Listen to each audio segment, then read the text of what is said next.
Today we're making a favour box with a separate lid. You'll see that the portion on the left is the main part of the box and the smaller portion on the right is the lid. We're going to start with the main portion of the box. Please observe, look very closely, you can see that there's a sort of oval shaped tab at the top, unlike the one at the bottom which is squarer.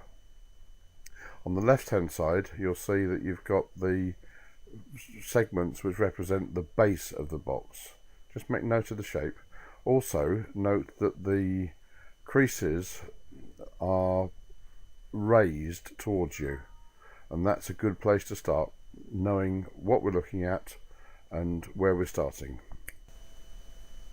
Okay, now we're going to be folding all the vertical creases along the box just to define them,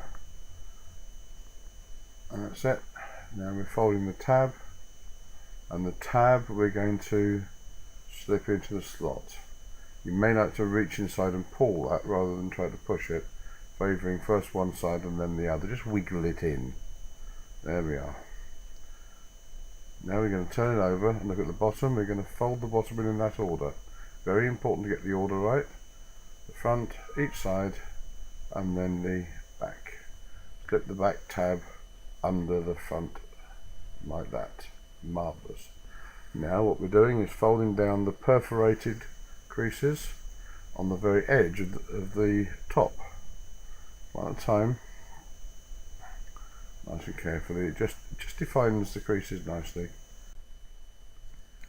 Before we fold the sides down into the bottom, one at a time,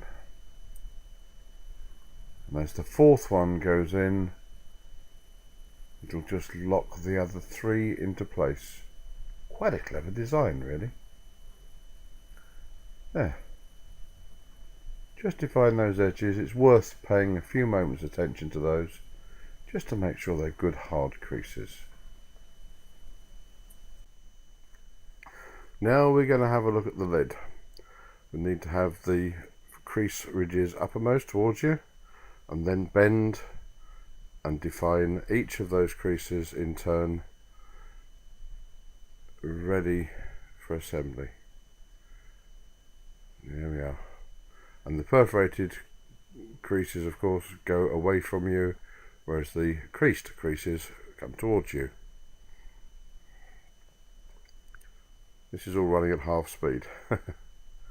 There we are, fold in the little flaps either side. You'll see where they go in a minute. Again, we're at half speed, so that's why it's taking a little time. There we are.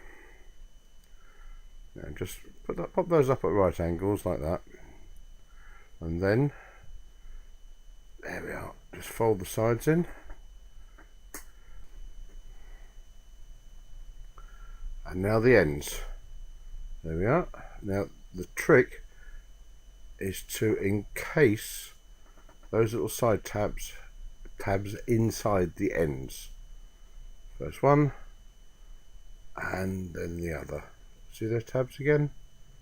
You're just going to fold the side over the ends like that, and down till you get to the perforation which goes the other way. There we are. Just define everything neatly. Marvellous.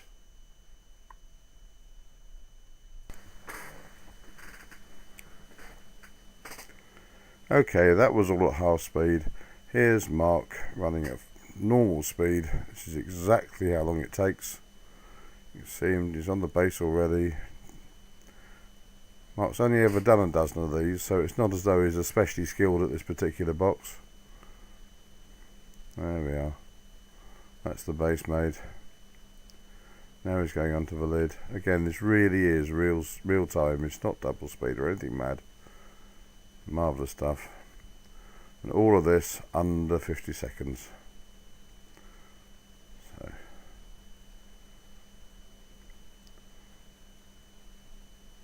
folding in the ends, just defining the creases. Job done. Right, all you need to do now is gather your bridesmaids, and if you have half a dozen bridesmaids, then you got 6 every minute, and that's taking it easy. There we go. Enjoy the bridesmaids box assembly party. Bye for now.